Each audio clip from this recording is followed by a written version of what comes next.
Hi, Dale coming to you from my garage again, and a very dear friend of ours who's very involved with the Church of the Common Ground in Atlanta asked me if I would build her a giant outdoor Advent wreath, and of course I said yes. There were a couple things I had to keep in mind for this though.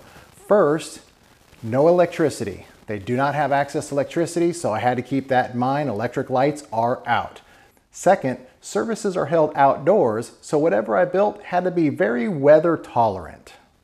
I hope you stick around and I'll show you how I made this and how to avoid some pretty painful mistakes.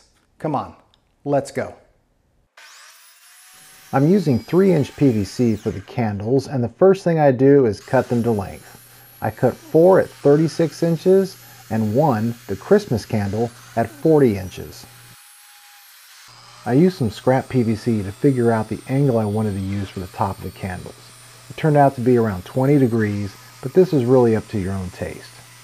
I cut an angle in the top of all the PVC candles to simulate some candle melt. I learned this next step from a tip on one of Nick Ferry's videos. Rather than trying and sand off the lettering on the PVC or trying to cover it with multiple coats of paint only to see the lettering still show through after 2 or 3 coats, just use acetone. It makes quick work of removing the lettering. You'll still want to give the PVC a light sanding to make the paint adhere better. I'm using 120 grit sandpaper and just roughing up the PVC. After the first PVC candle, I discovered a much easier way to sand the PVC and make sure that I get full coverage with the sander. Just let the PVC roll as you hold the sander in one spot. Then move the sander down a little bit and roll with it again and again.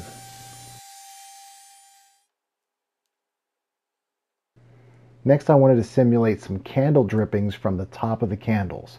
I thought hot glue would be best for that, and it turned out to really work great. I made sure not to go cheap with the hot glue either. Use a lot of it. Make sure the top of the PVC has full coverage and apply it so that it appears to be dripping from the top. A good way to do that is to actually let it drip from the top. It used to be people would just float off into space until Isaac Newton invented gravity. We can use that invention to work for us. Glob a lot of hot glue in single spots at the top of the candle and let it drip down the side naturally. That will end up giving the best look. Make sure to drip some on the inside of the candle as well, as that adds a nice touch of detail. Try not to have the drippings all be at the same length. Stagger them. That makes it look a lot better.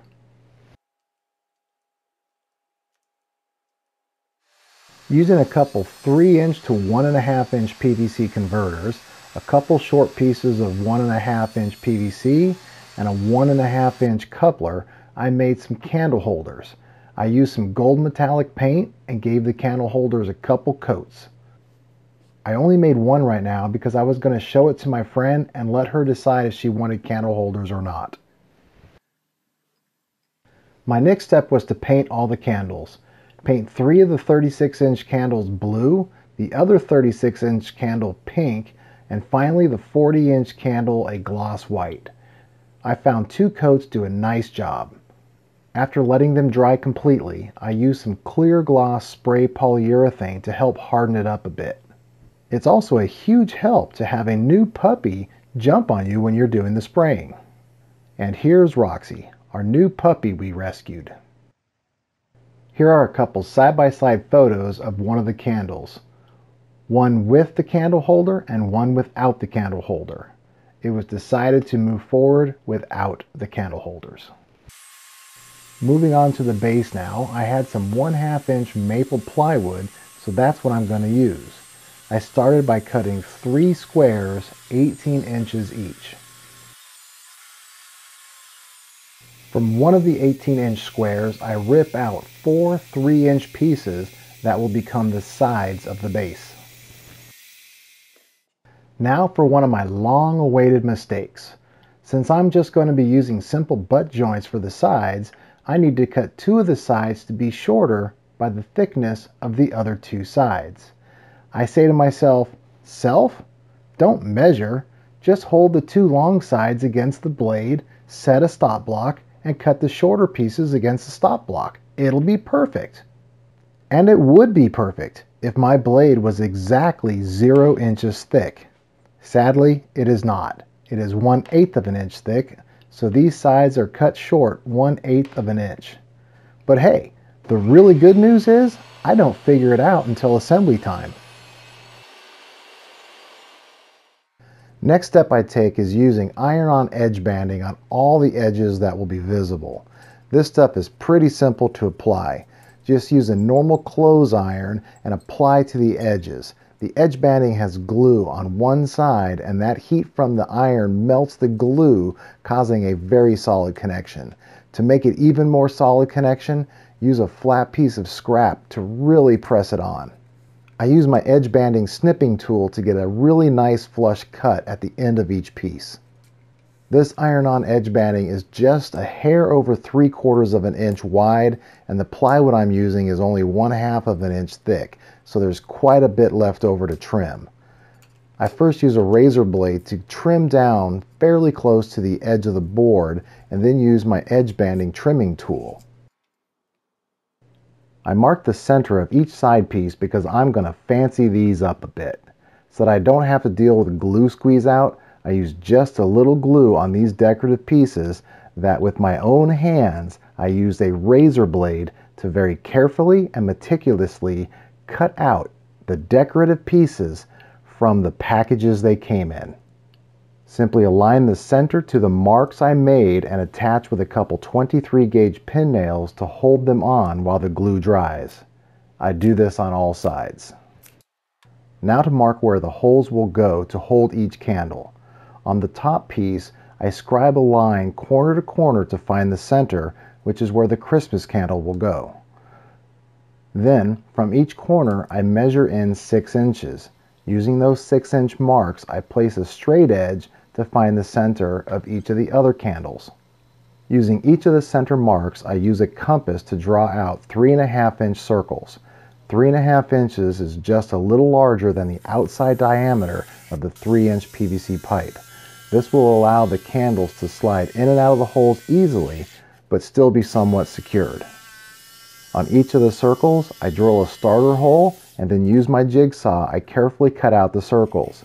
These don't need to be perfect, as you'll not be seeing them, but do try to make them as good as you can. Just go slow and take your time. To transfer those hole locations to the inside of the bottom piece, I simply place the top piece on the bottom piece and trace out each hole. I use a scrap piece of 3-inch PVC to help locate where to glue and brad nail each support block.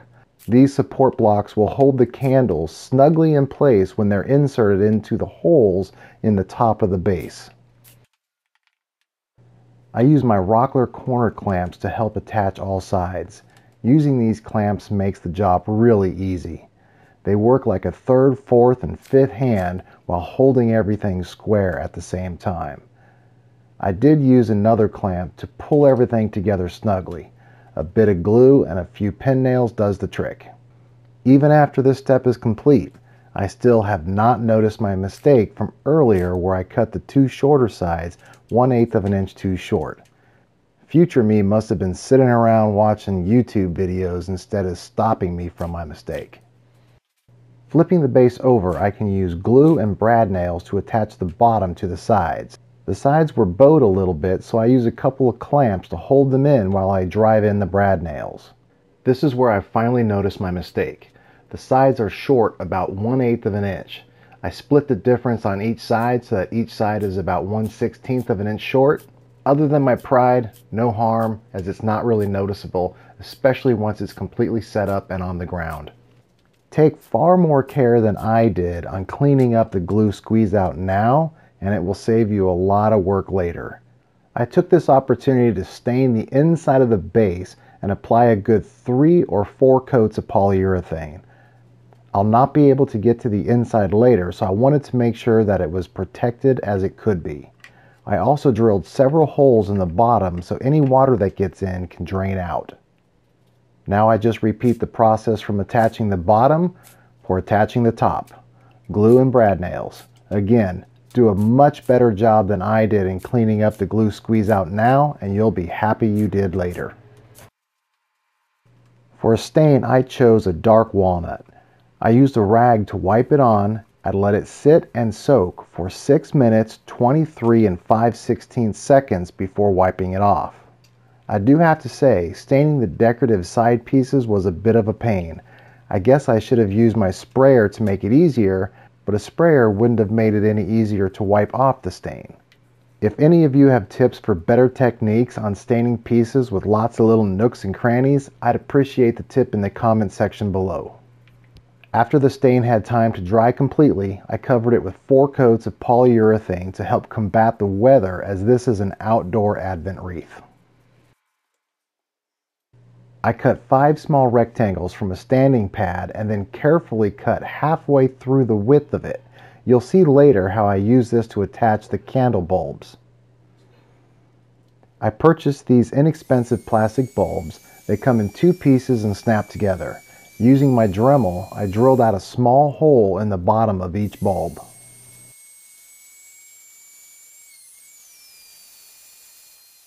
Now to install the lights in the bulbs. I bought these battery-operated fairy lights. I bought orange and white. I wind up 1 orange and 1 white per bulb and just bunch them together so they're all mixed up. I use super glue to hold the bulbs together. I carefully insert the lights so that the wires exit the small holes that I drilled at the bottom of the bulbs. I painted those small pieces of floor padding to match the candles. I take the wire from the lights where it exits the bulb and I tuck it into the slot I cut in each rectangle pad. I use hot glue to glue the pieces together. I also use the hot glue gun to just glob some glue at the top of the cutout and press the bulb onto it to hold it in place. And now for the painful lesson, friends. They are not joking when they call this hot glue. I should have had someone hold my sign before doing this, because sadly, this was not the only time I burned my fingers. To insert the bulbs into the candles, first turn the bulbs on and then slide the bulbs into each candle. It should be a snug friction fit. I tried using these to friction fit into the candles in different ways, and this was the easiest I found to be able to insert and remove the bulbs in the candles. It will allow any rain that gets into them to go down the candle and out the holes in the bottom of the base. The last step is to add the wreath. Since it would be very difficult to get a wreath that would allow for 3-inch PVC to fit into it, I chose to use some garland. I used my staple gun to wind the garland around to form somewhat of a wreath. Well, if you make sure to get more than your fair share of wine during communion, it'll help it look like a wreath. I admit this probably was not my best job at being artsy and craftsy, but it didn't turn out too bad at all, really. Before I show you the end product, I want to show you something that I discovered right at the end of my build.